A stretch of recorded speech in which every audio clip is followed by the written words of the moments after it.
ngasi aihakna mayamgidmak Manipuri da explain tauge haiduna puduna lagliba film asigi maming John Wick Chapter 4 film asi John Wick series ki mari suba installment ni John Wick Chapter 4 explain taudringai gi mamangda John Wick ki universe asi karino haina hana khara khangnaba honasi khwaidigi maru oiba hairagadi universe asi ki manungda yawba character ayamba khudingmak kung fu karate martial art hand to hand fight amadi gun fight haiba miyoi ngaktani isam samna hairabada makoising asi assassin ngaktani continental asi yamna secret oiba society ki part amani society asi gi manungda assassin mayam ama leibata natana masagi oiba rule setup khara su leidi rule khara asi gi manungda yamna important oiba rule ama yauri madudi continental asi gi wangmada mi haningi haiduna mi panghata hatpada akaiba karisu leite adubu continental asi gi manungda mi hatpadi lairadana e drop ama phawba taba yade masigi mathakta continental asigi oiba economy su leijarami makhoi manakta business kidamak yamna important oiba gold coin mayam ama su leiri makha tarapada John Wick asi kanano hairagadi matam amada continental asigi manungda thabak tauba yamna brutal oiba assassin amani mahakpu hatpa amadi maithiba piba si araiba thabakti natte samna hairabada oithoktabani haibi yai adubu mahakki nupiga loina duna yamna santi oina ingna chingna hingba pambagi damak continental asidagi retirement lowduna leikrabani adubu laibak thibadagi kariguma makhalgi laina amana maram oiduna mahakki nupi yamna thuna manung matam chadana sikhirami thodog asina maram oiduna John Wick thamoi kaibata natana depression phawba naduna leiki matam aduda phattaba miyoi kharana John Wick ki huinaw amabu hatki haiba huinaw asi John Wick ki oinadi yamna important oiba huinaw amani maramdi hojik mahakki nupi leitraba tungda huinaw asiga loina duna leirakpani loinana huinaw asi mahakki nupina piramba aroiba khudol amasu oiri masigi matungda John Wick yamna saubata natana pendabadagi makhoigi mathakta laman khumge haina khanki loinana phattaba mising adu koiti thiduna John Wick na loina hatuna mapung phana laman khumki universe asigi manungda John Wick comeback oire haiba paw hek khangbaga mayamna John Wick tagi masana masabu kanjana honarami John Wick na laman khumbagi thabak taurakpa asida aikoina continental asigi power hierarchy kana na oiri haiba su khangba ngamli madudi universe asigi manungda leiba khwaidigi powerful oiba top 1 da leiba si high table kawi haiba high table asi yamna sathiba crime tawduna lakpa family train thoina punsilaga sembani haiba group asina continental asida thabak tawriba assassin mayam asi direct natraga indirect oina influence tawbata natana control su tawrami masigi matungda next power asigi mamingna continental masamagni continental asi hotel mayam gi oiba chain amani haiba hotel asida lairaba ina khunba karisu leite amana amaga chap manai amaga thak chap manaba miyeng yengbaga loinana chap manaba service su piri masida sunatana continental masagi oiba rule khara su leiri haiba rule asi hotel asida thabak tawriba worker haibadi employee singi damak oiri haiba rule amadi niyam sing asi chap chana follow tawba mathau tai karigumba follow tawdrabadi sibagi cherak phawba phangba yai continental gi manungda thabak tawriba worker sing asi mahak ki position gi matung inna power su divide tawrami makhoi singi manungda khwaidigi powerful oiba individual asi manager na oiri manager asi asukki matik powerful oiba maramna authority na phawba mahakpu respect tawrami sommelier asi continental gi makhada leiba power paiba worker amani mahakki thabak asi assassin singda information assistant technology amadi gun provide tawbugi thabak oiri next powerful asi the educator na oiri mahag asi high table gi side tagi lakpa representative ama oiri haibadi high table na lawba decision asi chap chana follow tawba miyoi amani khudam oina kanagumba amabu high table na hatlu haibagi order educator da pirabadi mahagna mapung phati phawba order adu follow tawgani continental amadi universe asigi manungda leiba assassin khudingmak mahakki makhada leigani amadi mahakki watagani loinana continental gi wangbadasu organization mayam ama leirami makhoising adugi manungda rival crime syndicate amadi mercenary group ayamba matamda continental gi wangbada group ani asigi marakta mari sangjana duna lei aroibada ख्वाइदगी last लैब power पाइब कांगलुप असी assassin मयाम अमा ओइरी मखोइगी ख्वाइदगी मरु ओइब थबक्ति हाई टेबल अमदी कॉन्टिनेंटल बु ngak सेंदुना प्रोटेक्ट तौदुना अमदी सर्वाइवल तौदुना लैब अदु ओइरी मसी मयाम असिगी मथक्ता यामना पावरफुल ओइब येंगबद मिडल ईस्ट साइड तगी माली हाइरिबा मियोय असी हाई टेबल द यावबा हाई रैंकिंग द लैब ममिंगना एल्डर कवी हाइरिबा एल्डर असी हाई टेबल मनुंगदा ख्वाइदगी सीनियर ओइबा अमदी अंडरवर्ल्ड असिदा यावरिबा ऑथोरिटी खुदिंगमंगना ख्वाइदगी रेस्पेक्ट तौबा मियोय अमा ओइरी मतम कुइनदगी बिजनेस असिदा महांगना कंट्रोल तौदुना लागली लोइनना लैफम असिना मोरोकोदा ओइबा याय हाइना थाजनरमी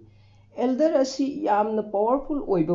मरमना करिगुंबा कनागुंबा अमबु हालु हाइबगी ऑर्डर हाई टेबल ना पीरबसु एल्डर ना हाई टेबल की डिसीजन असी चेंज तौबा ngambagi शक्ति लै वाफम असी जॉन विक ना खंगबदगी एल्डर की मनाक्ता चत्तुना हाई टेबल की डिसीजन असी चेंज तौनबा हाइजखी तसेंबदी एल्डर असी यामना पावरफुल ओइ महाकी डिसीजन असी हाई टेबल की मनुंगदा यामना इंपोर्टेंट ओइरबसु एल्डर अमदी हाई टेबल मखोई अनिमक रैंक अमा खक्तदा चप मानना लैमिनै अदुबु अयाम्बा मतमदा पावर असी एल्डर की मनाक्ता लैबगुम यूनिवर्स असीदा उल्ली अरोइबदा यूनिवर्स असी की मेन कैरेक्टर खरा हाइजरंगे मयामना John Wick first part second third part येंगिबा ओइरगदी the manager the Charon the Bowery King हाइबा कैरेक्टर सिंग असी लोइनमक खंगलमगनी हाइना थाजै हाइरिबा चैप्टर 4 की मूवी असिदसु हाइरिबा कैरेक्टर खरा असी अखोइना सुंसोइ सोइदना अमुक्का हन्ना उबसु फंगदौरी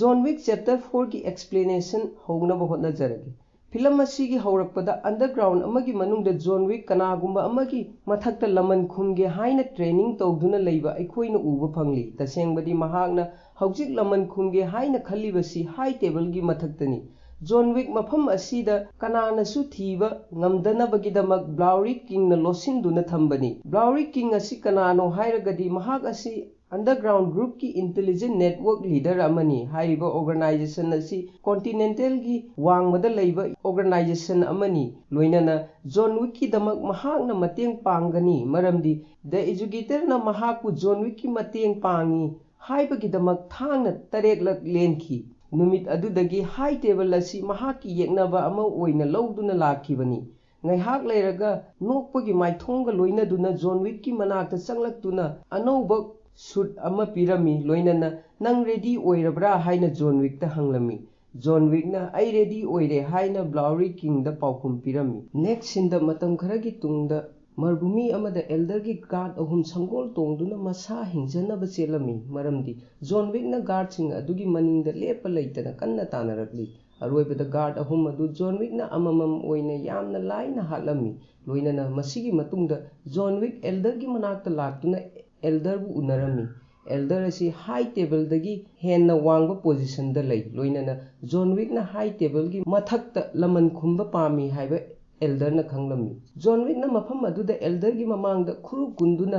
आइबु निंगतम हनबियु हाइबदी फ्रीडम पिबियु हाइजरमी एल्डर न पाउकुम पीरदुना ममांगदा लैरंबा एल्डर अदु जॉन विक न हातखिबा मरमना जॉन विक पु ngakpiba ngamloi हाइबनी तसेंगबदी जॉन विक पार्ट 3 दा अखोइने एल्डर अमा उखी हाइबा एल्डर अदु जॉन न हातखरे हाइबा हाई टेबल न खंगलमी लोइनना एल्डर हातपगी पाउकुम हाइरगदी जॉन विक पु हातकनी हाइबनी वाफम असी जॉन न खंगबा मरमना मफम अदुदा एल्डर अदु जॉन न नोंगमैना कापतुना हालमी मसिगा लोइनना जॉन विक न हौजिक हाई टेबल की मायोक्ता वार स्टार्ट हौरे ताकपनी मतम खरगी तुंगदा चेरोन की मनाक्ता न्यूयॉर्क ता लैबा होटल कॉन्टिनेंटल दा ऑपरेटर अमा लागलमी ऑपरेटर अदुना लेटर अमा मैनेजर द पीयू हाइना चेरोन द पिरमी मसिगी मतुंगदा ऑपरेटर अदु विस्टन की मनाक्ता लागलमी लोइनना विस्टन न ऑपरेटर अदुगा मीटिंग की दमा पुंग अमा खक्ता पिरमी मीटिंग हेक होबगा ऑपरेटर अदुना हाई टेबल दगी मार्केस कौबा मियोय अमना उनबा पामी हाइना फोंदोगलमी वापम असी ताबदा विंस्टन यामना पाखलमी लोइनना चारोन कौदुना अथुबदा होटल असी एम्प्टी ओइहलु लोइनना हौजिक एल्डर लैत्रबनिना एल्डर की फम असी मार्केस न पाइरे हाइरमी अमदी मखोई अनि मार्कस उन्ननबगी दमक मार्कस लेबा कादुदा लागलमी चारोन न विंस्टन की तुंग इनदुना लागपसी विंस्टन न पामलमदे मरमदी मार्केट असी यामना डेंजरस ओइबा मियोय अमनी हाइबा विंस्टन मुन्ना खंगलमी अदुबु शेरोन विंस्टन की मतुंग इनरकपगी मरमदी एम्प्लॉय अमनी हाइना ड्यूटी तौबु नते मरुप अमनी हाइना विंस्टन गा लोइनाबा पाम्बनी हाइना चेरोलना फोंदोकलमी मखोय अनी वारी सानरिगे मतम अदुदा मार्केस की बॉडीगार्ड अमना मखोय अनी की मनाक्ता लागलमी लोइना बॉडीगार्ड अदुगा लोइना दुना मार्केस की मनाक्ता मखोय अनी बु पुरकलमी मार्केस ना विंस्टन दा नंग नसागी नराल करीनो हाइबा नसाना खंगलमगनी हाइरमी मतम मदुदा विंस्टन ना चांस अमगा पीनबा मार्केस ता हाइजरमी जॉन विक हाटपगी खुदोंग चाबा सी विंस्टन की मनाक्ता लेरमी अदुबु विंस्टन ना जॉन विक हाटखिदबा मरमना चांस अमत्ता पीरोय हाइना मार्केस ना फोंदोकलमी लोइना हौजिक हाई टेबल की थबक खुदिंगमक मार्केस ना कंट्रोल तौबा मरमना कनागुंबा अमना थबक तौबा मतमदा सोइबा यावरगदी महाकना ngaakpiba ngamloi hairami matam aduda John Wick ki mathakta aina nongmaina kaapki haina Winston na phongdoklami Marcus na nangna nongmaina kaaplabasu hogjik phawbu John Wick hingi haina paukum pirami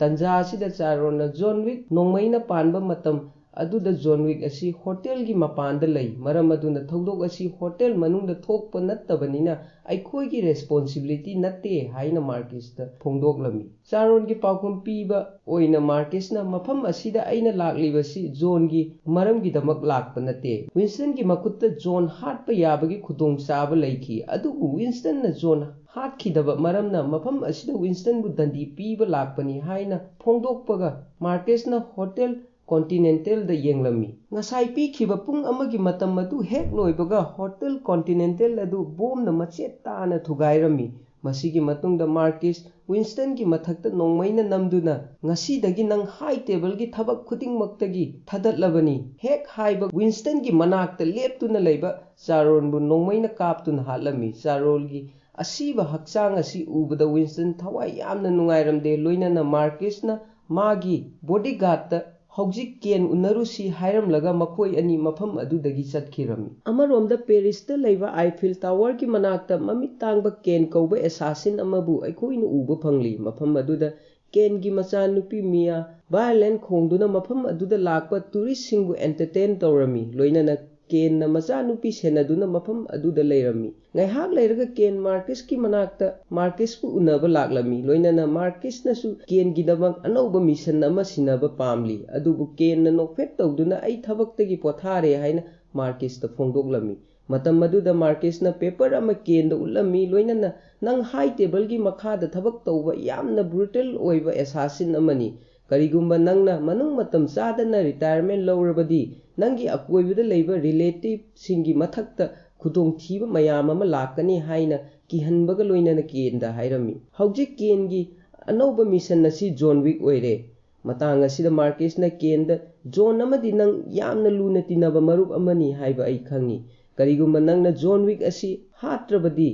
नंगी नचानुपी असि अइना सोइदना हाटकनी हाइना केनदा हाइरमी उपाय लेतबदगी केन थबक असि तौबा तारमी Marquez ना केनदा हौजिक John असि कदाइदा लेरमगनी हाइना हंगलमी matam maduda ken John gi ayamba marup leikidare haibadi sikre adubu hojik lemhoriba magi marup sing asi khara asi kana no haiba ken loina khanglami maram maduna John asi kadai da thengnagani haiba ai khangi haina Marcus ta ken na hairami masigi matungda Osagi Hotel Continental asi aikoina uba phangli mafam maduda nobody kauba assassin ama magi huiga loina duna laklami amadi hotel अदुदा Akira कौबी नुपी अमबु उनरबा तुंगदा मंगोंदगी room अमा लौरमी मसिगी मतुंगदा अकीरा होटल असिगी मैनेजर अमदी महाकी मपा कोचीबु उनरमी लोइनाना होटल असिगी ओइबा कंप्लीट इंफॉर्मेशन अकीरा ना कोची दा हाइरमी लोइनाना कोची अकीरा गी थबक असिदगी पेंदुना महाकु थबक फजना तौबगी थागत पिरमी मखा तारकपदा अकीरा ना मफम असिदा खुदोंग थीबा पुरक्कदबा थबक अमत्ता तौदनबा मपादा हाइरमी कोचीसु मचा नुपीना हाइबा वासी तारबा तुंगदा महांगना तौगे खलिबा थबक असि करिनो हाइबा मुन्ना खंगी हाइरमी मतम अदुदा मफम अदुदा लैबा नोबोदीगी डायरी अमा अखोइना उबा फंगली डायरी अदुगी मनुंगदा मतम कुइनादगी जॉन गी मथक्ता नोबोदीना रिसर्च तौदुना लई हाइबा अखोइना खंगबा ngamli डायरी असिगी मतुंग इन्ना जॉन गी मथक्ता थमलिबा प्राइस मनी असि $18 million ओइरे ꯅꯣꯕꯣꯗꯤꯒꯤ ꯃꯇꯨꯡ ꯏꯟꯅ ꯖꯣꯟꯒꯤ ꯃꯊꯛꯇ ꯊꯝꯂꯤꯕ ꯄ꯭ꯔꯥꯏꯖ ꯃꯅꯤ ꯑꯁꯤ ꯃꯇꯝꯒꯤ ꯃꯇꯨꯡ ꯏꯟꯅ ꯍꯦꯟꯒꯠꯂꯛꯀꯅꯤ ꯍꯥꯏꯕ ꯃꯨꯟꯅ ꯈꯪꯂꯝꯃꯤ꯫ ꯃꯁꯤꯒꯤ ꯃꯇꯨꯡꯗ ꯀꯣꯆꯤ ꯍꯣꯇꯦꯜꯒꯤ ꯐꯥꯔꯁꯠ ꯐ꯭ꯂꯣꯔꯗ ꯂꯥꯛꯇꯨꯅ ꯖꯣꯟꯒ ꯎꯅꯔꯝꯃꯤ, ꯂꯣꯏꯅꯅ ꯅ꯭ꯌꯨ ꯌꯣꯔꯛꯇ ꯂꯩꯕ ꯍꯣꯇꯦꯜ ꯀꯣꯟꯇꯤꯅꯦꯟꯇꯦꯜ ꯑꯗꯨ ꯕꯣꯝꯕꯅ ꯊꯨꯒꯥꯏꯔꯕ ꯇꯨꯡꯗ ꯋꯤꯟꯁꯇꯟꯕꯨ ꯗꯟꯗꯤ ꯄꯤꯈ꯭ꯔꯦ ꯑꯃꯗꯤ ꯆꯦꯔꯣꯟꯁꯨ ꯍꯥꯠꯈ꯭ꯔꯦ, ꯃꯔꯝ ꯑꯗꯨꯅ ꯑꯀꯤꯔꯥꯒꯤ ꯃꯇꯨꯡ ꯏꯟꯅ ꯃꯐꯝ ꯑꯁꯤꯗꯁꯨ ꯈꯨꯗꯣꯡꯊꯤꯕ ꯂꯥꯛꯄ ꯌꯥꯏ ꯍꯥꯏꯅ ꯖꯣꯟꯗ ꯍꯥꯏꯔꯝꯃꯤ꯫ ꯋꯥꯐꯝ ꯑꯁꯤ ꯇꯥꯕꯗ ꯖꯣꯟ ꯃꯊ꯭ꯋꯥꯏ ꯌꯥꯝꯅ ꯅꯨꯡꯉꯥꯏꯔꯝꯗꯦ꯫ ꯃꯁꯤ ꯎꯕꯗ ꯀꯣꯆꯤꯅ ꯍꯧꯖꯤꯛ ꯊꯣꯛꯂꯤꯕ ꯊꯧꯗꯣꯛ ꯃꯌꯥꯝ ꯑꯁꯤꯅ ꯅꯪꯕꯨ ꯑꯁꯤꯕꯒꯤ ꯃꯥꯏꯀꯩꯗ ꯄꯨꯗꯨꯅ ꯆꯠꯂꯤ ꯍꯥꯏꯅ ꯐꯣꯡꯗꯣꯛꯂꯝꯃꯤ꯫ ꯃꯁꯤꯒꯤ ꯃꯇꯨꯡꯗ ꯖꯣꯟ ꯃꯐꯝ ꯑꯗꯨꯗꯒꯤ ꯆꯠꯀꯦ ꯍꯣꯠꯅꯔꯝꯃꯤ, ꯃꯔꯝꯗꯤ ꯅ꯭ꯌꯨ ꯌꯣꯔꯛꯇ ꯊꯣꯛꯈꯤꯕ ꯊꯧꯗꯣꯛ ꯑꯗꯨ ꯖꯣꯟꯅ ꯃꯐꯝ ꯑꯁꯤꯗ ꯊꯣꯛꯍꯟꯕ ꯄꯥꯝꯂꯝꯗꯦ꯫ ꯃꯇꯝ ꯑꯗꯨꯗ ꯃꯥꯔꯀꯤꯁꯀꯤ ꯕꯣꯗꯤꯒꯥꯔꯗ ꯑꯗꯨ ꯃꯤ ꯈꯔꯒ ꯂꯣꯏꯅꯗꯨꯅ ꯍꯣꯇꯦꯜ ꯑꯗꯨꯗ ꯂꯥꯛꯂꯝꯃꯤ ꯑꯃꯗꯤ ꯑꯀꯤꯔꯥꯗ ꯃꯦꯅꯦꯖꯔꯕꯨ ꯃꯐꯝ ꯑꯁꯤꯗ ꯂꯥꯛꯅꯕ ꯍꯥꯏꯌꯨ ꯍꯥꯏꯔꯝꯃꯤ꯫ ꯑꯀꯤꯔꯥꯅ ꯃꯈꯣꯏꯁꯤꯡ ꯑꯁꯤ ꯃꯐꯝ ꯑꯁꯤꯗ ꯀꯔꯤꯒꯤ ꯂꯥꯛꯄꯅꯣ ꯍꯥꯏꯕ ꯃꯨꯟꯅ ꯈꯪꯂꯝꯃꯤ, ꯃꯔꯝ ꯑꯗꯨꯅ ꯀꯣꯆꯤꯒꯤ ꯃꯅꯥꯛꯇ ꯂꯥꯛꯇꯨꯅ ꯍꯧꯖꯤꯛ ꯍꯥꯏ ꯇꯦꯕꯜꯒꯤ ꯃꯤꯑꯣꯏ ꯈꯔ ꯃꯐꯝ ꯑꯁꯤꯗ ꯂꯥꯛꯇꯨꯅ ꯑꯗꯣꯝꯕꯨ ꯍꯪꯂꯤ ꯍꯥꯏꯅ ꯃꯄꯥꯗ ꯍꯥꯏꯔꯝꯃꯤ꯫ ꯂꯣꯏꯅꯅ ꯃꯐꯝ ꯑꯗꯨꯗ ꯂꯩꯕ ꯖꯣꯟ ꯎꯔꯕ ꯇꯨꯡꯗ ꯃꯐꯝ ꯑꯁꯤꯗ ꯃꯈꯣꯏ ꯀꯔꯤꯒꯤ ꯂꯥꯛꯄꯅꯣ ꯍꯥꯏꯕ ꯑꯀꯤꯔꯥꯅ ꯃꯨꯟꯅ ꯈꯪꯂꯝꯃꯤ꯫ ꯃꯇꯝ ꯑꯗꯨꯗ ꯀꯣꯆꯤꯅ ꯖꯣꯟꯕꯨ ꯁꯦꯟꯅꯒꯗꯕꯅꯤ ꯍꯥꯏꯅ ꯑꯀꯤꯔꯥꯗ ꯍꯥꯏꯔꯝꯂꯒ ꯃꯥꯒꯤ ꯃꯔꯨꯑꯣꯏꯕ ꯃꯤ ꯃꯈꯩ ꯃꯁꯥ ꯃꯁꯥꯒꯤ ꯈꯨꯠꯂꯥꯏꯒ ꯂꯣꯏꯅꯅ ꯀꯣꯆꯤ ꯃꯥꯔꯀꯤꯁꯀꯤ ꯕꯣꯗꯤꯒꯥꯔꯗ ꯃꯅꯥꯛꯇ ꯂꯥꯛꯂꯝꯃꯤ꯫ ꯕꯣꯗꯤꯒꯥꯔꯗ ꯑꯗꯨꯅ ꯃꯈꯣꯏꯒꯤ ꯐꯪꯕ ꯄꯥꯎ ꯑꯃꯒꯤ ꯃꯇꯨꯡ ꯏꯟꯅ ꯍꯣꯇꯦꯜ ꯀꯣꯟꯇꯤꯅꯦꯟꯇꯦꯜ ꯑꯁꯤꯗ ꯍꯥꯏ ꯇꯦꯕꯜꯅ ꯋꯥꯟꯇꯦꯗ ꯂꯥꯎꯈꯤꯕ ꯖꯣꯟ ꯋꯤꯛ ꯀꯧꯕ ꯃꯤꯑꯣꯏ ꯑꯗꯨ ꯂꯣꯠꯇꯨꯅ ꯂꯩ ꯍꯥꯏꯕꯒꯤ ꯏꯟꯐꯣꯔꯃꯦꯁꯟ ꯐꯪꯂꯤ, ꯃꯔꯝ ꯑꯗꯨꯅ ꯀ꯭ꯂꯥꯔꯤꯐꯤꯀꯦꯁꯟꯒꯤꯗꯃꯛ ꯆꯦꯛ ꯇꯧꯕ ꯄꯥꯝꯃꯤ ꯍꯥꯏꯅ ꯐꯣꯡꯗꯣꯛꯂꯝꯃꯤ꯫ ꯋꯥꯐꯝ ꯑꯁꯤ ꯇꯥꯕꯗ ꯀꯣꯆꯤꯅ ꯍꯣꯏ ꯍꯥꯏꯅ ꯌꯥꯔꯝꯃꯤ, ꯑꯗꯨꯕꯨ ꯃꯈꯣꯏꯅ ꯂꯣꯏꯅꯔꯛꯂꯤꯕ ꯈꯨꯠꯂꯥꯏ ꯃꯈꯩ ꯃꯐꯝ ꯑꯁꯤꯗ ꯊꯝꯅꯕ ꯍꯥꯏꯔꯝꯃꯤ, ꯃꯔꯝꯗꯤ ꯀꯣꯟꯇꯤꯅꯦꯟꯇꯦꯜꯒꯤ ꯔꯨꯜꯒꯤ ꯃꯇꯨꯡ ꯏꯟꯅ ꯍꯣꯇꯦꯜ ꯃꯅꯨꯡꯗ ꯃꯤ ꯍꯥꯠꯄ ꯄꯨꯟꯕ ꯑꯃꯠꯇ ꯌꯥꯗꯦ꯫ ꯕꯣꯗꯤꯒꯥꯔꯗ ꯑꯗꯨꯅ ꯑꯩꯈꯣꯏ ꯃꯥꯔꯀꯤꯁꯀꯤ ꯃꯤ ꯉꯥꯛꯇꯅꯤ ꯍꯥꯏꯔꯝꯃꯤ, ꯑꯗꯨ ꯐꯥꯎꯕ ꯀꯣꯆꯤꯅ ꯈꯨꯠꯂꯥꯏ ꯄꯤꯅꯕ ꯍꯥꯏꯔꯝꯃꯤ꯫ ꯇꯟꯖꯥ ꯑꯗꯨꯗ ꯀꯦꯟ ꯃꯐꯝ ꯑꯗꯨꯗ ꯂꯥꯛꯂꯝꯃꯤ꯫ ꯀꯦꯟ ꯑꯁꯤꯁꯨ ꯀꯣꯆꯤꯒꯤ ꯃꯔꯨꯞ ꯑꯃꯅꯤ, ꯂꯣꯏꯅꯅ ꯀꯦꯟꯅ ꯃꯈꯣꯏꯁꯤꯡ ꯑꯁꯤ ꯃꯐꯝ ꯑꯁꯤꯗ ꯀꯦꯟꯅ ꯄꯨꯔꯛꯄꯅꯤ ꯍꯥꯏꯕ ꯀꯣꯆꯤꯅ ꯃꯨꯟꯅ ꯈꯪꯂꯝꯃꯤ꯫ ꯃꯈꯣꯏ ꯑꯅꯤ ꯃꯥꯒꯤ ꯃꯆꯥꯅꯨꯄꯤꯒꯤ ꯃꯇꯥꯡꯗ ꯋꯥꯔꯤ ꯁꯥꯅꯔꯝꯃꯤ꯫ ꯃꯈꯥ ꯇꯥꯔꯛꯄꯗ ꯀꯦꯟꯅ ꯀꯣꯆꯤꯗ ꯍꯥꯏ ꯇꯦꯕꯜꯒꯤ ꯃꯥꯌꯣꯛꯇ ꯂꯦꯞꯇꯅꯕ ꯍꯥꯏꯔꯝꯃꯤ꯫ ꯃꯐꯝ ꯑꯗꯨꯗ ꯈꯪꯍꯧꯗꯅ ꯂꯥꯏꯠ ꯑꯣꯐ ꯑꯣꯏꯕꯗꯒꯤ ꯀꯣꯆꯤ ꯑꯃꯗꯤ ꯀꯦꯟꯅ ꯄꯣꯔꯛꯄ ꯃꯤꯁꯤꯡꯒꯤ ꯃꯔꯛꯇ ꯈꯨꯠ ꯊꯣꯛꯅꯕ ꯍꯧꯔꯛꯂꯝꯃꯤ꯫ ꯕꯣꯗꯤꯒꯥꯔꯗ ꯑꯗꯨꯅ ꯀꯣꯆꯤꯒꯤ ꯃꯤ ꯑꯌꯥꯝꯕ ꯅꯣꯡꯃꯩꯅ ꯀꯥꯞꯇꯨꯅ ꯍꯥꯠꯂꯝꯃꯤ꯫ ꯀꯣꯆꯤꯁꯨ ꯕꯣꯗꯤꯒꯥꯔꯗ ꯑꯗꯨꯒ ꯃꯥꯌꯣꯛꯅꯗꯨꯅ ꯈꯨꯠ ꯍꯟꯅꯕ ꯍꯣꯠꯅꯔꯝꯃꯤ꯫ ꯑꯃꯔꯣꯝꯗ ꯍꯣꯇꯦꯜ ꯑꯁꯤꯒꯤ ꯃꯅꯨꯡꯗ ꯂꯩꯕ ꯑꯀꯤꯔꯥꯅ ꯍꯧꯖꯤꯛ ꯃꯈꯥꯗ ꯊꯣꯛꯂꯤꯕ ꯃꯤꯍꯥꯠ ꯃꯤꯄꯨꯟ ꯑꯁꯤꯒꯤ ꯅꯪꯒꯤ ꯃꯔꯝꯗꯒꯤ ꯊꯣꯛꯄꯅꯤ ꯍꯥꯏꯅ ꯖꯣꯟꯗ ꯃꯔꯥꯟ ꯁꯤꯔꯝꯃꯤ꯫ ꯋꯥꯔꯤ ꯁꯥꯅꯔꯤꯉꯩ ꯃꯇꯝ ꯑꯗꯨꯗ ꯈꯪꯍꯧꯗꯅ ꯃꯈꯣꯏ ꯑꯅꯤꯒꯤ ꯃꯊꯛꯇ ꯑꯦꯇꯦꯛ ꯇꯧꯕ ꯍꯧꯔꯝꯃꯤ꯫ ꯃꯈꯣꯏ ꯑꯅꯤꯁꯨ ꯃꯐꯝ ꯑꯗꯨꯗꯒꯤ ꯆꯦꯜꯂꯝꯃꯤ, ꯂꯣꯏꯅꯅ ꯃꯈꯣꯏꯒꯤ ꯃꯃꯥꯡꯗ ꯂꯥꯛꯄ ꯒꯥꯔꯗ ꯈꯨꯗꯤꯡꯃꯛ ꯃꯈꯣꯏ ꯑꯅꯤꯅ ꯑꯃꯃꯝꯇ ꯑꯣꯏꯅ ꯂꯣꯏꯅ ꯍꯥꯠꯂꯝꯃꯤ꯫ ꯑꯃꯔꯣꯝꯗ ꯀꯣꯆꯤꯒꯤ ꯃꯤꯁꯤꯡꯅ ꯒꯥꯔꯗꯁꯤꯡ ꯑꯗꯨ ꯃꯈꯥ ꯇꯥꯅ ꯆꯠꯇꯅꯕ ꯍꯣꯠꯅꯕꯗ ꯑꯊꯤꯡꯕ ꯄꯤꯔꯝꯃꯤ꯫ ꯃꯇꯝ ꯑꯗꯨꯗ ꯕꯣꯗꯤꯒꯥꯔꯗ ꯑꯗꯨꯅ ꯀꯦꯟ ꯃꯐꯝ ꯑꯃꯗ ꯇꯨꯃꯤꯟꯅ ꯂꯩꯗꯨꯅ ꯀꯔꯤꯒꯨꯝꯕ ꯈꯔ ꯆꯥꯗꯨꯅ ꯂꯩꯕ ꯎꯔꯝꯃꯤ꯫ ꯃꯁꯤ ꯎꯕꯗ ꯕꯣꯗꯤꯒꯥꯔꯗ ꯑꯗꯨꯅ ꯃꯥꯒꯤ ꯃꯇꯦꯡ ꯄꯥꯡꯅꯕ ꯀꯦꯟꯗ ꯍꯥꯏꯖꯔꯝꯃꯤ꯫ ꯃꯁꯤꯒꯤ ꯃꯇꯨꯡꯗ ꯀꯦꯟ ꯑꯁꯤ ꯃꯃꯤꯠ ꯇꯥꯡꯂꯕꯁꯨ ꯃꯐꯝ ꯑꯗꯨꯗ ꯂꯩꯕ ꯃꯤꯁꯤꯡ ꯑꯗꯨ ꯌꯥꯝꯅ ꯐꯥꯁꯠ ꯑꯣꯏꯅ ꯑꯃꯗꯤ ꯃꯃꯤꯠ ꯎꯕ ꯃꯤ ꯑꯃꯅ ꯁꯤꯖꯤꯟꯅꯕꯗ ꯍꯩꯔꯔꯣꯏꯗꯕ ꯃꯨꯚ ꯀꯌꯥ ꯑꯃ ꯁꯤꯖꯤꯟꯅꯗꯨꯅ ꯀꯣꯆꯤꯒꯤ ꯃꯤꯁꯤꯡ ꯑꯗꯨ ꯃꯥꯏꯊꯤꯕ ꯄꯤꯔꯝꯃꯤ꯫ ꯃꯐꯝ ꯑꯗꯨꯋꯥꯏꯗ ꯀꯦꯟꯅ ꯗꯤꯚꯥꯏꯁ ꯑꯃ ꯏꯟꯁꯇꯣꯜ ꯇꯧꯔꯝꯃꯤ꯫ ꯉꯥꯏꯍꯥꯛ ꯂꯩꯔꯒ ꯗꯤꯚꯥꯏꯁ ꯑꯗꯨꯗꯒꯤ ꯀꯔꯤꯒꯨꯝꯕ ꯃꯈꯣꯜ ꯑꯃ ꯊꯣꯛꯂꯝꯃꯤ ꯑꯃꯗꯤ ꯃꯐꯝ ꯑꯗꯨꯗ ꯂꯩꯕ ꯀꯣꯆꯤꯒꯤ ꯃꯤꯁꯤꯡꯒꯤ ꯂꯩꯐꯝ ꯀꯦꯟꯅ ꯂꯣꯏꯅ ꯈꯪꯂꯝꯃꯤ, ꯃꯔꯝ ꯑꯗꯨꯅ ꯀꯦꯟꯅ ꯃꯐꯝ ꯑꯗꯨꯗ ꯒꯥꯔꯗꯁꯤꯡ ꯑꯗꯨ ꯌꯥꯝꯅ ಲಾꯏꯅ ꯑꯃꯃꯝ ꯑꯣꯏꯅ ꯍꯥꯠꯂꯝꯃꯤ꯫ ꯑꯃꯔꯣꯝꯗ ꯍꯣꯇꯦꯜ ꯑꯗꯨꯒꯤ ꯃꯅꯨꯡꯗ ꯑꯀꯤꯔꯥꯁꯨ ꯃꯥꯔꯀꯤꯁꯀꯤ ꯃꯤꯁꯤꯡ ꯑꯗꯨꯒ ꯈꯨꯠ ꯊꯣꯛꯅꯔꯝꯃꯤ꯫ ꯃꯇꯝ ꯑꯗꯨꯗ ꯖꯣꯟꯅ ꯑꯀꯤꯔꯥꯒꯤ ꯃꯇꯦꯡ ꯄꯥꯡꯂꯝꯃꯤ꯫ ꯃꯇꯝ ꯑꯗꯨꯗ ꯃꯥꯔꯀꯤꯁꯀꯤ ꯒꯥꯔꯗ ꯑꯃꯒꯤ ꯃꯈꯨꯠꯇꯒꯤ ꯑꯀꯤꯔꯥ ꯁꯣꯛꯂꯝꯃꯤ꯫ ꯃꯁꯤ ꯎꯕꯗ ꯀꯣꯆꯤ ꯑꯀꯤꯔꯥꯒꯤ ꯃꯅꯥꯛꯇ ꯂꯥꯛꯇꯨꯅ ꯒꯥꯔꯗ ꯑꯗꯨꯕꯨ ꯍꯥꯠꯂꯕ ꯇꯨꯡꯗ ꯁꯣꯛꯇꯨꯅ ꯂꯩꯕ ꯃꯆꯥꯅꯨꯄꯤꯕꯨ ꯂꯩꯃꯥꯏꯗꯒꯤ ꯂꯧꯈꯠꯄꯤꯔꯝꯃꯤ꯫ ꯂꯣꯏꯅꯅ ꯖꯣꯟ ꯋꯤꯛꯄꯨ ꯍꯣꯇꯦꯜ ꯑꯁꯤ ꯊꯥꯗꯣꯛꯇꯨꯅ ꯑꯃꯗꯤ ꯃꯁꯥꯒꯤ ꯊꯋꯥꯏ ꯀꯟꯖꯗꯨꯅ ꯃꯐꯝ ꯑꯁꯤꯗꯒꯤ ꯆꯦꯟꯈꯤꯅꯕ ꯀꯣꯆꯤꯅ ꯍꯥꯏꯔꯝꯃꯤ꯫ ꯑꯗꯨꯕꯨ ꯖꯣꯟ ꯆꯦꯟꯕꯒꯤ ꯃꯍꯨꯠꯇ ꯍꯣꯇꯦꯜ ꯑꯗꯨꯒꯤ ꯃꯊꯛ ꯊꯪꯕ ꯁꯔꯨꯛꯇ ꯂꯥꯛꯇꯨꯅ ꯃꯐꯝ ꯑꯗꯨꯗ ꯂꯩꯕ ꯃꯥꯔꯀꯤꯁꯀꯤ ꯃꯤꯁꯤꯡ ꯑꯗꯨ ꯌꯥꯝꯅ ꯇꯝꯊꯤꯅ ꯍꯥꯠꯂꯝꯃꯤ꯫ ꯃꯇꯝ ꯑꯗꯨꯗ ꯖꯣꯟꯒꯤ ꯃꯃꯥꯡꯗ ꯀꯦꯟꯁꯨ ꯂꯥꯛꯂꯝꯃꯤ꯫ ꯀꯦꯟ ꯑꯃꯗꯤ ꯖꯣꯟ ꯃꯇꯝ ꯀꯨꯏꯔꯕꯒꯤ ꯇꯨꯡꯗ ꯉꯁꯤ ꯑꯃꯨꯛ ꯏꯍꯥꯟ ꯍꯥꯟꯅ ꯎꯅꯕ ꯑꯣꯏꯔꯤ꯫ ꯃꯐꯝ ꯑꯁꯤꯗ ꯀꯦꯟ ꯂꯥꯛꯄꯒꯤ ꯃꯔꯝꯗꯤ ꯀꯦꯟꯒꯤ ꯃꯆꯥꯅꯨꯄꯤ ꯃꯤꯌꯥ ꯑꯁꯤ ꯑꯋꯥꯐꯝꯗ ꯇꯥꯔꯒ ꯂꯩꯔꯦ ꯍꯥꯏꯕ ꯖꯣꯟꯅ ꯈꯪꯂꯝꯃꯤ꯫ ꯃꯁꯤꯒꯤ ꯃꯇꯨꯡꯗ ꯃꯈꯣꯏ ꯑꯅꯤꯒꯤ ꯃꯔꯛꯇ ꯈꯨꯠ ꯊꯣꯛꯅꯕ ꯍꯧꯔꯛꯂꯝꯃꯤ꯫ ꯀꯦꯟ ꯑꯁꯤ ꯃꯃꯤꯠ ꯎꯗꯕ ꯑꯦꯁꯥꯁꯤꯟ ꯑꯃꯅꯤ, ꯑꯗꯨꯕꯨ ꯃꯍꯥꯛꯅ ꯌꯦꯛꯅꯕꯒꯤ ꯃꯊꯛꯇ ꯈꯨꯠ ꯊꯥꯕ ꯃꯇꯝꯗ ꯈꯣꯟꯖꯦꯜ ꯇꯥꯔꯒ ꯈꯨꯠ ꯊꯥꯏ ꯍꯥꯏꯕ ꯖꯣꯟꯅ ꯈꯪꯂꯝꯃꯤ꯫ ꯃꯔꯝ ꯑꯗꯨꯅ ꯖꯣꯟꯅ ꯈꯣꯟꯖꯦꯜ ꯍꯥꯏꯕꯗꯤ ꯁꯥꯎꯟ ꯊꯣꯛꯇꯅꯕ ꯍꯣꯠꯅꯔꯝꯃꯤ꯫ ꯂꯣꯏꯅꯅ ꯖꯣꯟꯒꯤ ꯃꯅꯥꯛꯇ ꯀꯦꯟꯕꯨ ꯍꯥꯠꯄ ꯌꯥꯕꯒꯤ ꯈꯨꯗꯣꯡꯆꯥꯕ ꯃꯌꯥꯝ ꯑꯃ ꯐꯪꯂꯝꯃꯤ, ꯑꯗꯨꯕꯨ ꯃꯍꯥꯛꯅ ꯀꯦꯟꯕꯨ ꯍꯥꯠꯂꯝꯗꯦ꯫ ꯋꯥꯐꯝ ꯑꯁꯤꯒꯤ ꯃꯇꯥꯡꯗ ꯀꯦꯟꯁꯨ ꯈꯪꯂꯝꯃꯤ, ꯑꯗꯨꯕꯨ ꯃꯈꯣꯏ ꯑꯅꯤꯒꯤ ꯃꯔꯛꯇ ꯈꯨꯠ ꯊꯣꯛꯅꯕꯗꯤ ꯂꯦꯞꯂꯝꯗꯦ꯫ ꯃꯇꯝ ꯑꯗꯨꯗ ꯅꯣꯕꯣꯗꯤ ꯂꯥꯛꯇꯨꯅ ꯀꯦꯟꯕꯨ ꯃꯀꯣꯛ ꯉꯥꯎꯍꯜꯂꯝꯃꯤ, ꯂꯣꯏꯅꯅ ꯃꯐꯝ ꯑꯗꯨꯗꯒꯤ ꯆꯦꯜꯍꯟꯈꯤꯔꯝꯃꯤ꯫ ꯑꯃꯔꯣꯝꯗ ꯃꯥꯔꯀꯤꯁꯅ ꯖꯣꯟꯒꯤ ꯕꯥꯎꯟꯇꯤ ꯑꯦꯃꯥꯎꯟ ꯑꯁꯤ $20 ꯃꯤꯂꯤꯌꯟ ꯗ ꯍꯦꯟꯒꯠꯂꯝꯃꯤ꯫ ꯃꯇꯝ ꯑꯗꯨꯗ ꯖꯣꯟ ꯃꯊꯟꯇ ꯖꯪꯒꯜ ꯑꯃꯗ ꯂꯥꯛꯂꯝꯃꯤ ꯑꯃꯗꯤ ꯒꯨꯟꯗꯥ ꯈꯔꯒ ꯑꯃꯨꯛ ꯈꯨꯠ ꯊꯣꯛꯅꯔꯝꯃꯤ꯫ ꯃꯇꯝ ꯑꯗꯨꯗ ꯃꯍꯥꯛꯅ ꯃꯤꯑꯣꯏ ꯑꯃꯗꯒꯤ ꯃꯥꯔꯀꯤꯁꯀꯤ ꯕꯦꯖ ꯑꯃ ꯐꯪꯂꯝꯃꯤ, ꯂꯣꯏꯅꯅ ꯃꯐꯝ ꯑꯗꯨꯗ ꯂꯩꯕ ꯒꯨꯟꯗꯥ ꯈꯔꯗꯤ ꯅꯣꯕꯣꯗꯤꯒꯤ ꯍꯨꯏꯅ ꯍꯥꯠꯂꯝꯃꯤ꯫ ꯅꯣꯕꯣꯗꯤ ꯍꯦꯛ ꯎꯕꯗ ꯖꯣꯟ ꯋꯤꯛꯅ ꯃꯍꯥꯛ ꯀꯅꯥꯅꯣ ꯍꯥꯏꯕ ꯈꯪꯂꯝꯃꯤ꯫ ꯅꯣꯕꯣꯗꯤꯒꯤ ꯑꯇꯣꯞꯄ ꯃꯃꯤꯡ ꯑꯁꯤ ꯇ꯭ꯔꯦꯀꯔ ꯍꯥꯏꯅꯁꯨ ꯀꯧꯏ꯫ ꯅꯣꯕꯣꯗꯤꯅ ꯍꯣꯏ ꯑꯩ ꯇ꯭ꯔꯦꯀꯔ ꯑꯃꯅꯤ, ꯂꯣꯏꯅꯅ ꯍꯧꯖꯤꯛ ꯖꯣꯟꯒꯤ ꯃꯊꯛꯇ ꯂꯩꯕ ꯕꯥꯎꯟꯇꯤ ꯑꯃꯥꯎꯟ ꯑꯁꯤ $20 ꯃꯤꯂꯤꯌꯟ ꯑꯣꯏꯔꯦ ꯍꯥꯏꯔꯝꯃꯤ, ꯑꯗꯨꯕꯨ ꯑꯃꯥꯎꯟ ꯑꯁꯤ ꯌꯥꯝꯅ ꯄꯤꯛꯄ ꯃꯔꯝꯅ ꯍꯧꯖꯤꯛ ꯑꯩꯅ ꯅꯪ ꯍꯥꯠꯄ ꯑꯃꯗꯤ ꯐꯥꯕꯗ ꯀꯔꯤꯁꯨ ꯀꯥꯟꯅꯕ ꯂꯩꯔꯣꯏ ꯍꯥꯏꯅ ꯖꯣꯟꯗ ꯐꯣꯡꯗꯣꯛꯂꯝꯃꯤ꯫ ꯖꯣꯟꯅ ꯑꯍꯣꯕ ꯇꯟꯖꯥ ꯌꯦꯡꯗꯨꯅ ꯃꯐꯝ ꯑꯗꯨꯗꯒꯤ ꯆꯦꯟꯈꯤꯔꯝꯃꯤ꯫ ꯀꯦꯟ ꯑꯃꯗꯤ ꯖꯣꯟ ꯃꯈꯣꯏ ꯑꯅꯤ ꯈꯨꯠ ꯊꯣꯛꯅꯈꯤꯕ ꯑꯗꯨꯗ ꯅꯣꯕꯣꯗꯤꯅ ꯖꯣꯟꯒꯤ ꯃꯇꯦꯡ ꯄꯥꯡꯂꯤꯕ ꯀꯔꯤꯒꯤꯅꯣ ꯍꯥꯏꯔꯒꯗꯤ ꯖꯣꯟꯒꯤ ꯕꯥꯎꯟꯇꯤ ꯑꯦꯃꯥꯎꯟ ꯑꯁꯤ ꯃꯈꯥ ꯇꯥꯅ ꯍꯦꯟꯒꯠꯂꯛꯀꯅꯤ ꯍꯥꯏꯕ ꯅꯣꯕꯣꯗꯤꯅ ꯃꯨꯟꯅ ꯈꯪꯂꯝꯃꯤ꯫ ꯃꯁꯤꯒꯤꯗꯃꯛ ꯖꯣꯟ ꯍꯤꯡꯗꯨꯅ ꯂꯩꯇꯕ ꯌꯥꯗꯦ꯫ ꯑꯃꯔꯣꯝꯗ ꯀꯣꯆꯤ ꯑꯃꯗꯤ ꯑꯀꯤꯔꯥꯒꯤ ꯃꯃꯥꯡꯗ ꯀꯦꯟ ꯂꯥꯛꯂꯝꯃꯤ꯫ ꯀꯦꯟꯅ ꯍꯣꯇꯦꯜ ꯑꯁꯤꯗ ꯂꯩꯕ ꯀꯣꯆꯤꯒꯤ ꯃꯤꯁꯤꯡ ꯑꯗꯨ ꯂꯣꯏꯅ ꯍꯥꯠꯈ꯭ꯔꯦ꯫ ꯃꯔꯝ ꯑꯗꯨꯅ ꯀꯣꯆꯤ ꯑꯃꯗꯤ ꯑꯀꯤꯔꯥꯕꯨ ꯃꯐꯝ ꯑꯁꯤ ꯊꯥꯗꯣꯛꯇꯨꯅ ꯌꯥꯝꯅ ꯂꯥꯞꯄ ꯃꯐꯝ ꯑꯃꯗ ꯇꯨꯃꯤꯟꯅ ꯂꯣꯠꯇꯨꯅ ꯂꯩꯅꯕ ꯀꯦꯟꯅ ꯍꯥꯏꯔꯝꯃꯤ꯫ ꯀꯣꯆꯤꯅ ꯑꯩ ꯂꯣꯠꯇꯨꯅ ꯌꯥꯝꯅ ꯄꯥꯡꯗꯕ ꯃꯤ ꯑꯃꯒꯨꯝꯅ ꯂꯩꯕ ꯄꯥꯝꯗꯦ ꯍꯥꯏꯔꯝꯂꯒ ꯀꯦꯟꯒ ꯂꯝꯕꯥ ꯇꯧꯒꯦ ꯍꯥꯏꯗꯨꯅ ꯀꯦꯟꯒꯤ ꯃꯊꯛꯇ ꯈꯨꯠ ꯊꯥꯒꯦ ꯍꯦꯛ ꯍꯣꯠꯅꯕꯒ ꯀꯦꯟꯅ ꯌꯥꯝꯅ ꯂꯥꯏꯅ ꯀꯣꯆꯤꯕꯨ ꯃꯐꯝ ꯑꯗꯨꯗ ꯍꯥꯠꯂꯝꯃꯤ꯫ ꯃꯄꯥ ꯁꯤꯗꯨꯅ ꯂꯩꯕ ꯑꯗꯨ ꯎꯔꯒ ꯑꯀꯤꯔꯥ ꯃꯊ꯭ꯋꯥꯏ ꯌꯥꯝꯅ ꯅꯨꯡꯉꯥꯏꯔꯝꯗꯦ꯫ ꯃꯇꯝ ꯑꯗꯨꯗ ꯀꯦꯟꯅ ꯃꯄꯥꯒꯤ ꯂꯃꯟ ꯈꯨꯝꯅꯕꯒꯤꯗꯃꯛ ꯅꯪꯕꯨ ꯁꯣꯏꯗꯅ ꯉꯥꯏꯗꯨꯅ ꯑꯩ ꯂꯩꯔꯝꯒꯅꯤ ꯍꯥꯏꯅ ꯑꯀꯤꯔꯥꯗ ꯍꯥꯏꯔꯝꯃꯤ꯫ ꯋꯥꯍꯩ ꯑꯁꯤ ꯇꯥꯕꯒ ꯑꯀꯤꯔꯥ ꯑꯁꯥꯎꯕ ꯃꯥꯏꯊꯣꯡꯒ ꯂꯣꯏꯅꯅ ꯃꯐꯝ ꯑꯗꯨꯗꯒꯤ ꯆꯠꯈꯤꯔꯝꯃꯤ꯫ ꯑꯃꯔꯣꯝꯗ ꯋꯤꯟꯁꯇꯟ ꯑꯃꯗꯤ ꯕꯥꯎꯔꯤ ꯀꯤꯡ ꯕꯔꯕꯊꯦꯜ ꯀꯣꯟꯇꯤꯅꯦꯟꯇꯦꯜ ꯍꯣꯇꯦꯜꯕꯨ ꯌꯦꯡꯗꯨꯅ ꯂꯩꯔꯝꯃꯤ꯫ ꯃꯐꯝ ꯑꯁꯤꯗ ꯃꯈꯣꯏ ꯑꯅꯤ ꯃꯇꯝ ꯀꯨꯏꯔꯕꯒꯤ ꯇꯨꯡꯗ ꯎꯅꯕ ꯑꯣꯏꯔꯤ꯫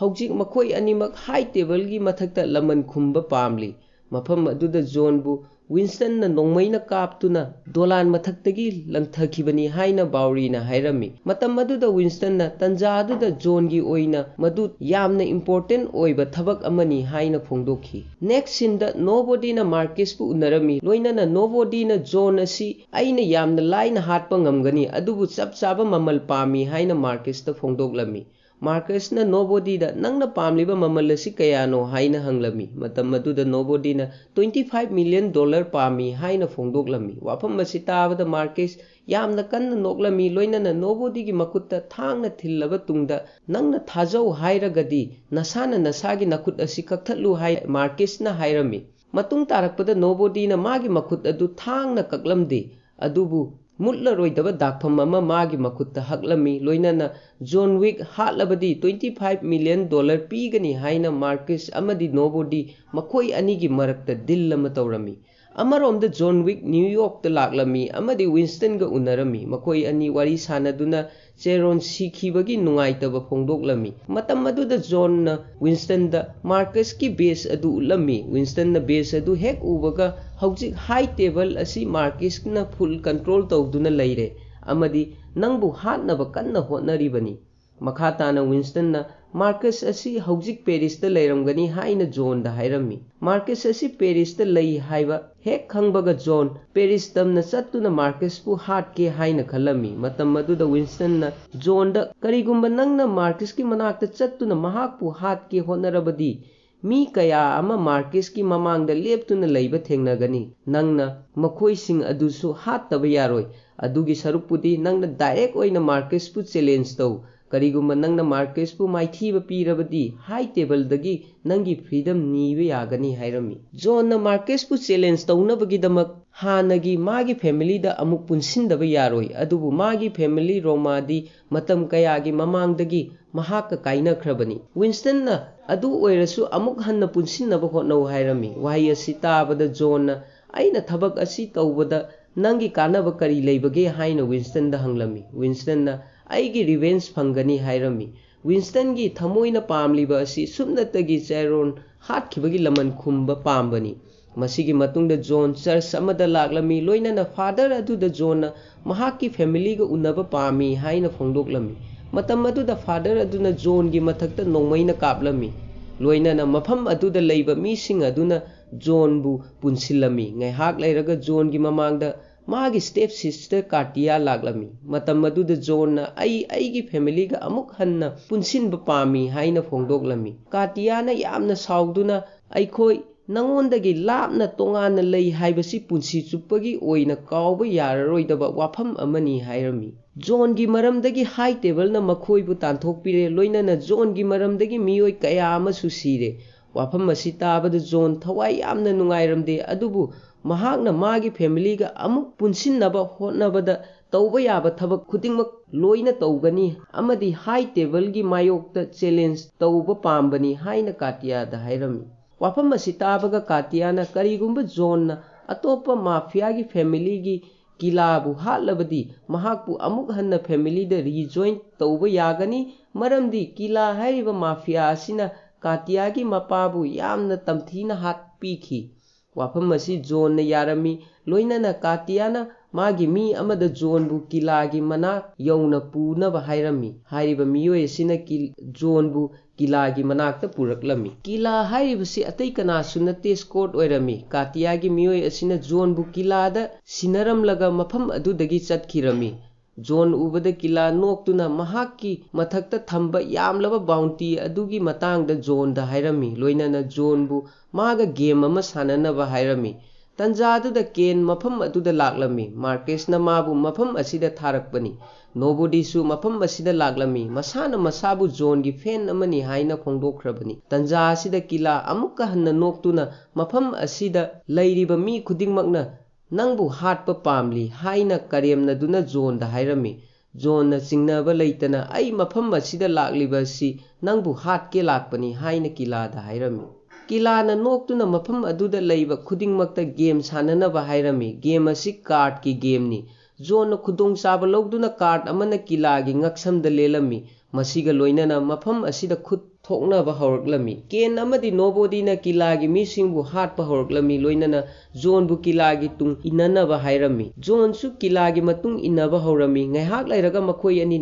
नाइट क्लब अमदा यौरकलमी अमदी मखोई अनि की मरकता फाइट हौरकलमी किलासु अराइबा मी अमा नत्ते महाकना जोनबु लैमाई थक्ता हंजिन हंजिन थाथरमी मसिगी मतुंगदा मखोई अनि इसिंग मरकता फुनरमी तंजासिदा जोन किलाबु यामना सोहलमी असुक्थीना सोगला फावबा ओक मानबा असि सियु यादे अरोइबदा जोन किलाबु अवांगबा मफम अमदगी मखादा लंगथरमी किलासु मकोकना ओइना हाना ताबा मरमना मफम अदुदा सिखिरमी जोन किला हाटले खंगनबगिदमक मागी मया लौथोकलगा मफम अदुदगी चतनबा हौरमी मतम अदुदा नोबोडीना खरा लापा मफमदगी जोनबु हाटके हाइदुन नोंमैना एम तौरिङै मतम अदुदा नोबोडी की मनाक्ता केन लागलमी अमदी जोन असि मार्केसपु हाटपा ngamba मियोय अमनी हाइना नोबोडी दा हाइरमी मसिगा लोइनना जोनसु मफम अदुदगी चतखिरमी हौजि कार्टियागी मनाक्ता किलागी मया पुदुना जोन लागलमी हौजि किला सिरे हाइबसी कार्टियाना हेक खंगबगा यामना हराउरमी अमदी जोनबु फैमिली दे रिजॉइन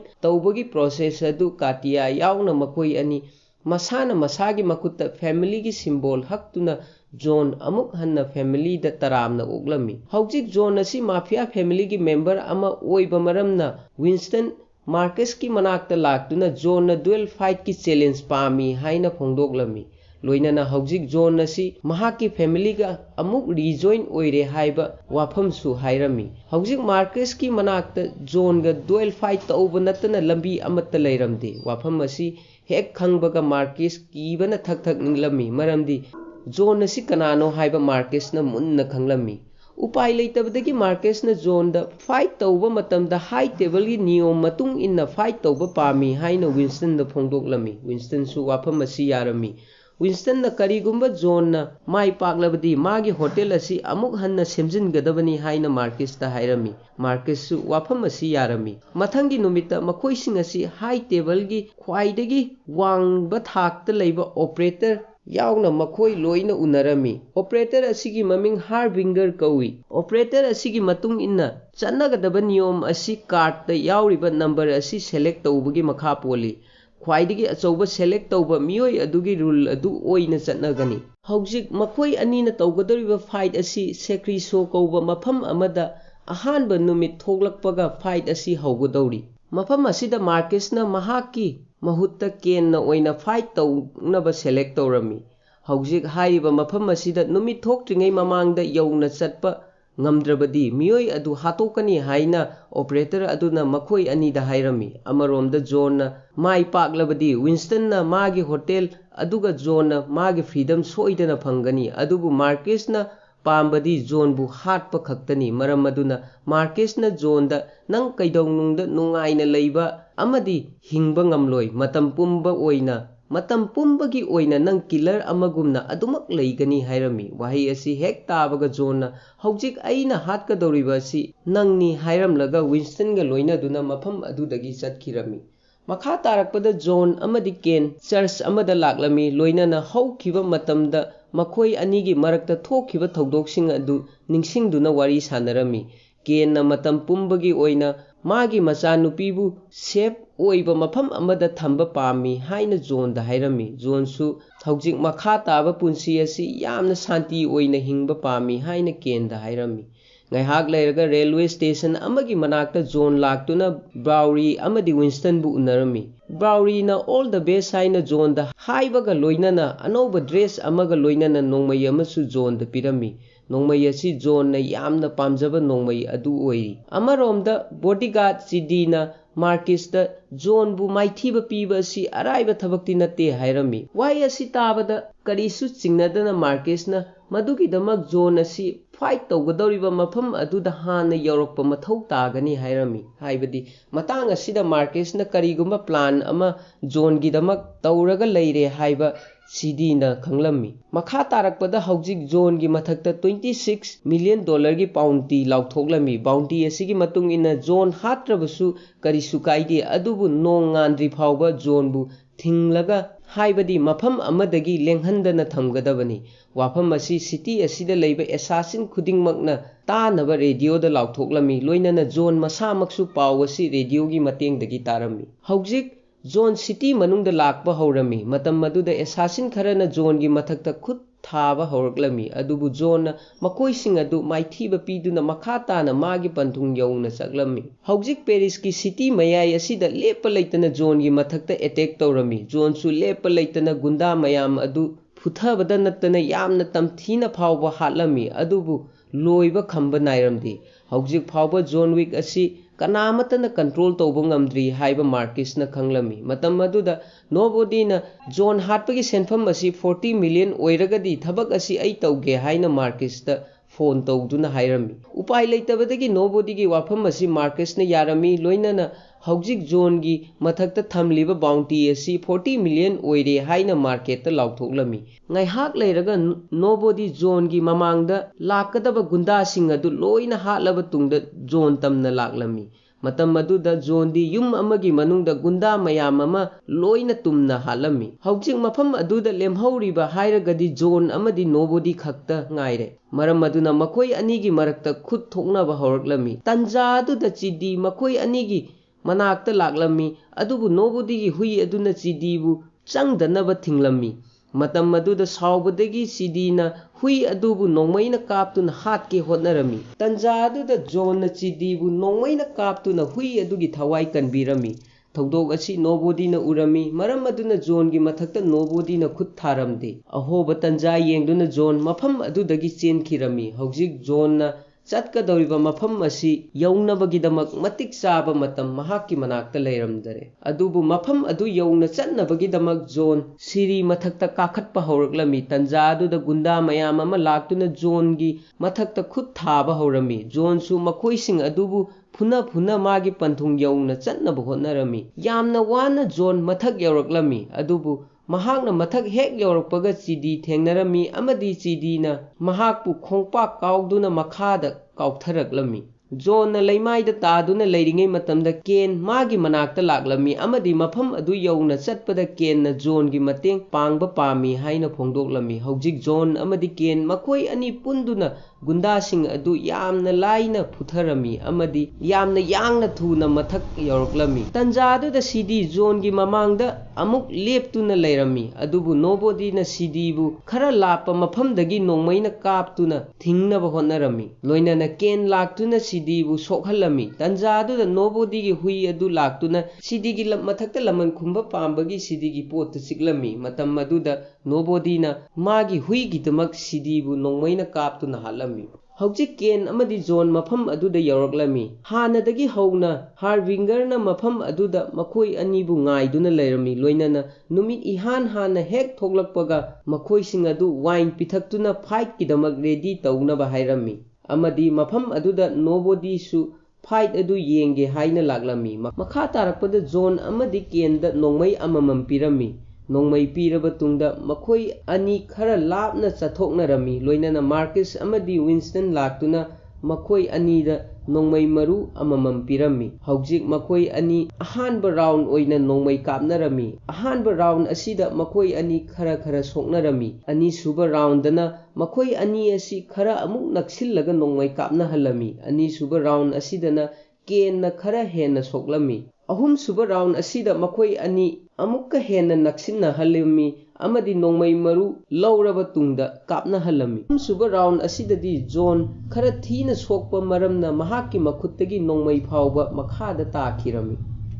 ꯃꯁꯤ ꯎꯕꯗ ꯃꯥꯔꯀꯁꯅ ꯀꯦꯟꯒꯤ ꯃꯅꯥꯛꯇ ꯂꯥꯛꯇꯨꯅ ꯍꯧꯖꯤꯛ ꯑꯔꯣꯏꯕ ꯔꯥꯎꯟ ꯑꯁꯤꯗ ꯃꯥꯔꯀꯁ ꯃꯁꯥꯃꯛꯅ ꯖꯣꯟꯕꯨ ꯍꯥꯠꯄ ꯄꯥꯝꯃꯤ ꯍꯥꯏꯅ ꯀꯦꯟꯗ ꯍꯥꯏꯔꯝꯃꯤ꯫ ꯃꯇꯝ ꯑꯗꯨꯗ ꯀꯦꯟꯅ ꯃꯥꯒꯤ ꯃꯆꯥꯅꯨꯄꯤ ꯃꯤꯌꯥ ꯊꯥꯗꯣꯛꯅꯕ ꯃꯥꯔꯀꯁꯇ ꯍꯥꯏꯔꯝꯃꯤ꯫ ꯃꯥꯔꯀꯁꯁꯨ ꯋꯥꯐꯝ ꯑꯁꯤ ꯌꯥꯔꯝꯃꯤ꯫ ꯍꯧꯖꯤꯛ ꯌꯥꯝꯅ ꯍꯔꯥꯎꯕꯒ ꯂꯣꯏꯅꯅ ꯀꯦꯟꯗꯒꯤ ꯅꯣꯡꯃꯩ ꯂꯧꯔꯕ ꯇꯨꯡꯗ ꯃꯥꯔꯀꯁꯅ ꯖꯣꯟꯕꯨ ꯍꯥꯠꯀꯦ ꯍꯥꯏꯅ ꯖꯣꯟꯒꯤ ꯃꯃꯥꯡꯗ ꯂꯥꯛꯂꯝꯃꯤ꯫ ꯃꯇꯝ ꯑꯗꯨꯗ ꯋꯤꯟꯁꯇꯟꯅ ꯅꯣꯛꯄꯒ ꯂꯣꯏꯅꯅ ꯃꯥꯔꯀꯁ, ꯍꯧꯖꯤꯛ ꯐꯥꯎꯕ ꯅꯪ ꯖꯣꯟꯅ ꯃꯥꯒꯤ ꯅꯣꯡꯃꯩ ꯃꯔꯨ ꯑꯗꯨ ꯀꯥꯞꯇ꯭ꯔꯤ ꯍꯥꯏꯕ ꯅꯪ ꯈꯪꯗꯕ꯭ꯔꯥ ꯑꯄꯪ ꯍꯥꯏꯅ ꯂꯛꯅꯔꯝꯃꯤ꯫ ꯇꯟꯖꯥ ꯑꯗꯨꯗ ꯖꯣꯟꯅ ꯃꯥꯒꯤ ꯅꯣꯡꯃꯩ ꯑꯗꯨ ꯃꯥꯔꯀꯁꯀꯤ ꯃꯀꯣꯛ ꯇꯝꯅ ꯀꯥꯞꯂꯝꯃꯤ꯫ ꯂꯣꯏꯅꯅ ꯃꯀꯣꯛꯇ ꯅꯣꯡꯃꯩ ꯃꯔꯨ ꯄꯥꯟꯕ ꯃꯔꯝꯅ ꯃꯥꯔꯀꯁ ꯃꯐꯝ ꯑꯗꯨꯗ ꯁꯤꯈꯤꯔꯝꯃꯤ꯫ ꯊꯧꯗꯣꯛ ꯑꯁꯤ ꯎꯕꯗ ꯅꯣꯕꯣꯗꯤꯁꯨ ꯅꯣꯛꯂꯝꯃꯤ꯫ ꯍꯧꯖꯤꯛ ꯍꯥꯔꯕꯤꯡꯒꯔꯅ ꯖꯣꯟ ꯋꯤꯛ ꯑꯁꯤ ꯋꯤꯅꯔ ꯑꯣꯏꯔꯦ ꯍꯥꯏꯅ ꯂꯥꯎꯊꯣꯛꯂꯝꯃꯤ꯫ ꯂꯣꯏꯅꯅ ꯍꯧꯖꯤꯛ ꯍꯥꯏ ꯇꯦꯕꯜꯅ ꯃꯍꯥꯛꯄꯨ ꯉꯥꯛꯄꯤꯔꯦ ꯑꯃꯗꯤ ꯃꯥꯒꯤ ꯐ꯭रीꯗꯝ ꯄꯤꯔꯦ ꯍꯥꯏꯅꯁꯨ ꯂꯥꯎꯊꯣꯛꯂꯝꯃꯤ꯫ ꯀꯦꯟ ꯑꯃꯗꯤ ꯃꯥꯒꯤ ꯃꯆꯥꯅꯨꯄꯤ ꯃꯤꯌꯥ ꯃꯅꯤꯡ ꯇꯝꯍꯜꯂꯒꯅꯤ꯫ ꯂꯣꯏꯅꯅ ꯍꯥꯔꯕꯤꯡꯒꯔꯅ ꯋꯤꯟꯁꯇꯟꯒꯤ ꯍꯣꯇꯦꯜ ꯑꯊꯨꯕ ꯃꯇꯝꯗ ꯁꯥꯒꯅꯤ ꯍꯥꯏꯅ ꯂꯥꯎꯊꯣꯛꯂꯝꯂꯒ ꯃꯐꯝ ꯑꯗꯨꯗꯒꯤ ꯆꯠꯈꯤꯔꯝꯃꯤ꯫ ꯀꯦꯟ ꯖꯣꯟꯒꯤ ꯃꯅꯥꯛꯇ ꯂꯥꯛꯇꯨꯅ ꯖꯣꯟꯗ ꯊꯦꯡꯛꯌꯨ ꯍꯥꯏꯔꯝꯃꯤ ꯃꯔꯝꯗꯤ ꯖꯣꯟꯒꯤ ꯃꯔꯝꯗꯒꯤ ꯍꯧꯖꯤꯛ ꯀꯦꯟ ꯑꯃꯗꯤ ꯃꯥꯒꯤ ꯃꯆꯥꯅꯨꯄꯤ ꯃꯅꯤꯡ ꯇꯝꯒꯗꯧꯔꯦ꯫ ꯖꯣꯟꯅ ꯋꯤꯟꯁꯇꯟꯗ ꯃꯥꯕꯨ ꯌꯨꯝ ꯌꯧꯅ ꯆꯠꯅꯕ ꯍꯥꯏꯔꯝꯂꯒ ꯖꯣꯟ ꯇꯞꯅ ꯇꯞꯅ ꯆꯠꯄ ꯍꯧꯔꯛꯂꯝꯃꯤ꯫ ꯑꯗꯨꯕꯨ ꯌꯥꯝꯅ ꯊꯤꯅ ꯁꯣꯛꯄ ꯃꯔꯝꯅ ꯖꯣꯟ ꯋꯥꯟꯊꯈꯤꯔꯝꯃꯤ ꯑꯃꯗꯤ ꯃꯥꯒꯤ ꯃꯃꯪꯗ ꯃꯥꯒꯤ ꯅꯨꯄꯤꯒ ꯌꯥꯝꯅ ꯅꯨꯡꯁꯤꯅꯅ ꯂꯩꯃꯤꯟꯅꯕ ꯖꯣꯟꯅ ꯎꯔꯝꯃꯤ꯫ ꯃꯇꯝ ꯈꯔꯒꯤ ꯇꯨꯡꯗ ꯖꯣꯟꯒꯤ ꯃꯣꯡꯐꯝ ꯎꯠꯂꯝꯃꯤ꯫ ꯃꯥꯒꯤ ꯃꯣꯡꯐꯝ ꯑꯁꯤ ꯃꯥꯒꯤ ꯅꯨꯄꯤ ꯍꯦꯂꯥꯒꯤ ꯃꯅꯥꯛꯇ ꯑꯣꯏꯅ ꯊꯝꯕꯤꯔꯤ꯫ ꯖꯣꯟꯕꯨ ꯎꯅꯕ ꯕꯥꯎꯔꯤ ꯀꯤꯡ ꯑꯃꯗꯤ ꯋꯤꯟꯁꯇꯟꯁꯨ ꯂꯥꯛꯂꯝꯃꯤ꯫ ꯂꯣꯏꯅꯅ ꯖꯣꯟꯕꯨ ꯏꯀꯥꯏ ꯈꯨꯝꯅꯕ ꯎꯠꯂꯝꯃꯤ꯫ ꯑꯃꯔꯣꯝꯗ ꯑꯀꯤꯔꯥ ꯀꯦꯟꯒꯤ ꯃꯅꯥꯛꯇ ꯃꯄꯥꯒꯤ ꯂꯃꯟ ꯈꯨꯝꯒꯦ ꯍꯥꯏꯅ ꯂꯥꯛꯂꯝꯃꯤ ꯃꯔꯝꯗꯤ ꯐꯤꯂꯝ ꯑꯁꯤꯒꯤ ꯍꯧꯔꯛꯄꯗ ꯀꯦꯟꯅ ꯀꯣꯆꯤ ꯍꯥꯠꯈꯤꯕ ꯃꯇꯝꯗ ꯀꯔꯤꯒꯨꯝꯕ ꯅꯄꯥꯒꯤ ꯂꯃꯟ ꯈꯨꯝꯒꯦ ꯈꯜꯂꯕꯗꯤ ꯑꯩꯒꯤ ꯅꯥꯛꯇ ꯂꯥꯛꯎ ꯍꯥꯏꯅ ꯀꯦꯟꯅ ꯑꯀꯤꯔꯥꯗ ꯍꯥꯏꯈꯤ꯫ ꯃꯇꯥꯡ ꯑꯁꯤꯗ ꯁꯁꯄꯦꯟꯁ ꯑꯃꯒ ꯂꯣꯏꯅꯅ ꯐꯤꯂꯝ ꯑꯁꯤ ꯂꯣꯏꯈꯤꯔꯝꯃꯤ꯫